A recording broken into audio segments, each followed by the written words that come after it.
જી sir, આજે police વડા સાથે મુલાકાત કરી, શું મુદ્દાઓની રજૂઆત કરવામાં આવી છે, શું ચર્ચા થઈ? થોડું નીચે રાખો જીગાભાઈ. આપ જાણો છો જીગાભાઈ થોડું નીચે કે બહુ ઊંચું. અમરેલી જિલ્લામાં અમરેલી ખાતે આ દીકરી પાયલ ગોટીની સાથે અને અન્ય 3 આરોપીઓની સાથે પોલીસે જે કસ્ટડીમાં અત્યાચાર કર્યા છે તેને વિશે આપ લોગ અને ખાસ કરીને મીડિયા એને નિરંતર અને નિયમિતપણે એ પ્રશ્નને કવર કરતા રહ્યા છે. પાયલ જે અત્યારે આપ સમક્ષ મારી સાથે ઊભી છે તેનું કહેવાનું એ છે કે એક તો મને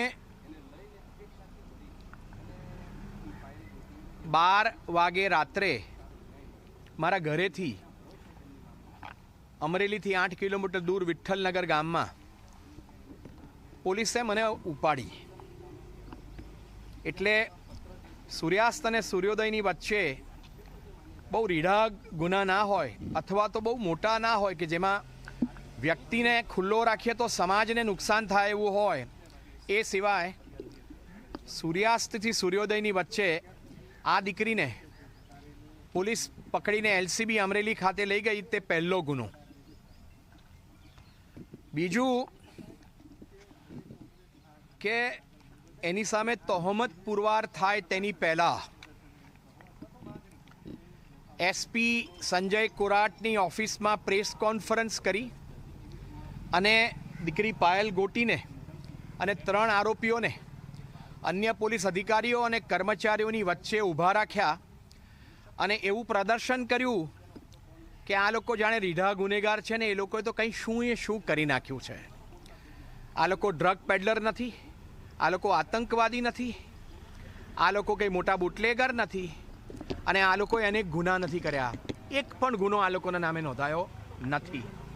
પ્રેસ કોન્ફરન્સમાં ગુનો પુરવાર થાય તેની પહેલાં એસપી સંજય કોરાટની ઓફિસમાં આ લોકોને આઈડેન્ટિટી ડિસ્ક્લોઝ કરવી એ પણ બીજો ગુનો પોલીસે કર્યો છે.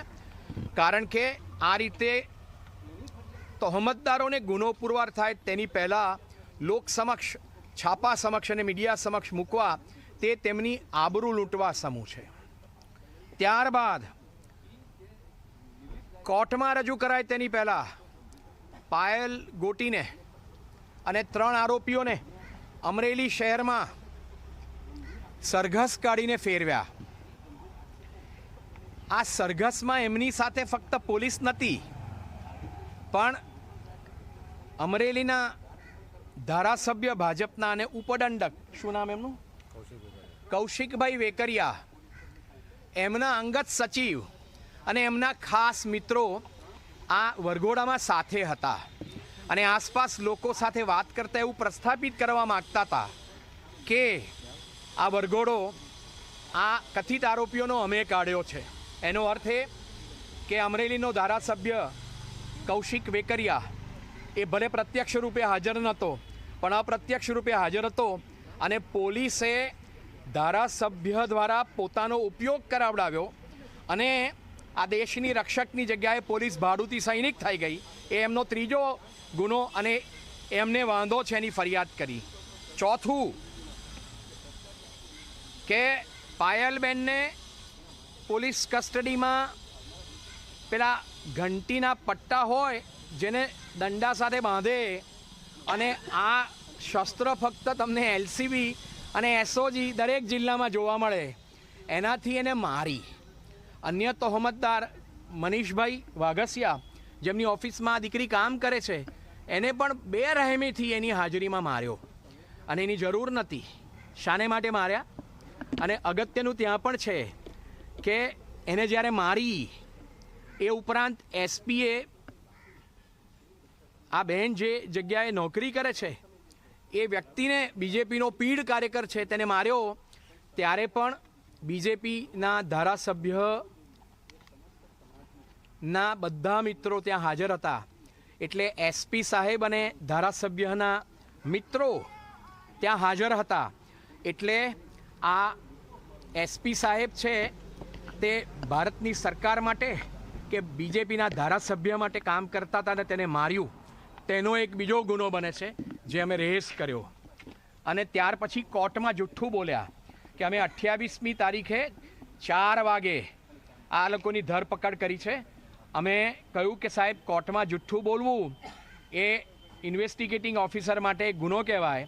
અને આ લોકોને આ દીકરીને અને અન્યોને પકડ્યા 27મીની રાત્રે અને કહ્યું છે કે 28મી સાંજે 4 વાગે પકડ્યા છે. એટલે અમરેલીની પોલીસે કોર્ટને પણ ગેરમાર્ગે દોરી એ ગુનો બને છે. આ ઉપરાંત દીકરીને જ્યારે રિમાન્ડ પૂરા થયા અને જેલમાં મોકલી આપી ત્યારે ફરિયાદી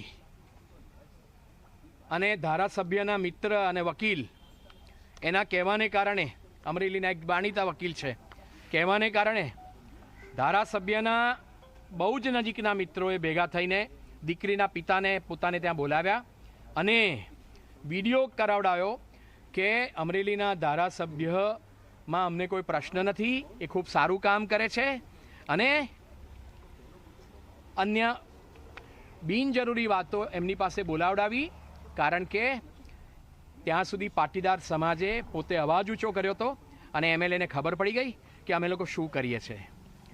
આ ઉપરાંત 29મી તારીખે ગુજરાતના માનવંતા રાજ્ય કક્ષાના ગૃહમંત્રી હર્ષભાઈ સંઘવી એ પણ અમરેલીમાં હાજર હતા. અને એસપી સંજય કોરાટ, જેમણે આ દીકરીનું અને અન્ય આરોપીઓનું સરઘસ કાઢ્યું અને 29મી ને 30મીએ પોલીસ સ્ટેશનમાં પટ્ટાથી માર્યા, તેની પહેલાં એસપી સાહેબે ગૃહ રાજ્યમંત્રી સાથે મુલાકાત કરી હતી. અમે ફરિયાદમાં મેં લખ્યું છે કે ગૃહ રાજ્યમંત્રીની ક્લિપિંગ્સ પણ અમે મૂકી કે એમણે અનેક વખત કહ્યું છે કે દંડો ચલાવનાર આવડે તેને જ કહેવાય પોલીસ, અને આરોપીને જે ભાષા આવડતી હોય તે ભાષામાં પોલીસે શીખવાડવું જોઈએ. અને ત્રીજી વસ્તુ, પગની અંદર તો ખાસ સેવાને શુશ્રૂષા કરવી જોઈએ અને મારવા જોઈએ. એવી વિડીયો ક્લિપિંગ્સ અમે મોકલી અને કહ્યું છે કે હર્ષ સંઘવીની 29મી તારીખે અમરેલીમાં એસપી સંજય કોરાટ સાથેની મુલાકાતને કારણે એમને સરઘસ એમનું કાઢ્યું અને એમને માર્યા. કારણ કે હર્ષ સંઘવી વારે વારે કયા કરે છે કે આરોપીઓને મારવા કે આરોપીઓની સાથે કેવી રીતે વર્તવું એની એસપી છે. અંદર ફરિયાદમાં કહ્યું છે કે જો ગૃહ રાજ્યમંત્રીના આ વાક્યોને કારણે આ વ્યક્તિ જેને નિર્દોષ જાહેર કરવામાં આવેલી છે એને મારવામાં આવેલી હોય તો ફક્ત એસપી સંજય કોરાટ નહીં, અમરેલીની એલસીબી, એસઓજી, સાયબર સેલ અને અન્ય પોલીસો નહીં, પણ આ રાજ્યના ગૃહ રાજ્યમંત્રી હર્ષ સંઘવીને સંદર્ભે પણ તપાસ કરવામાં આવે અને એમની પ્રેરણાથી શું આ દીકરી પાયલ ગોટીને અન્ય તહોમતદારોને માર્યા છે અને સરઘસ કાઢ્યું છે એ પણ તપાસ કરવામાં આવે. એસપી પોતે જવાબદાર છે એટલે એસઆઈટીમાં અમે ના પાડી અને આજે અમે રિક્વેસ્ટ કરી કે કોઈ બાહોશ સ્ત્રી આઈજી કક્ષાની આઈપીએસ ઓફિસરને નિમવામાં આવે અને સ્વતંત્ર તપાસ કરવામાં આવે, તો જ ખબર પડશે કે આ શું થશે. એટલે દીકરીને 12 વાગે પકડીને લાવી ત્યારે એલસીબીમાં અમરેલીના ધારાસભ્યના મિત્રો હાજર, એનું સરઘસ કાઢ્યું તેમાં હાજર, એને મારી ત્યારે હાજર અને એસપીની સાથે હાજર. આ શું પ્રસ્થાપિત કરે છે? અને એ પ્રસ્થાપિત કરે છે કે આજે કે ગઈકાલે જે સામાન્ય પોલીસ કોન્સ્ટેબલ કક્ષાના માણસોને તમે સસ્પેન્ડ કર્યા, કેમ? એસપી ડીવાયએસ સમાચારો યથાવત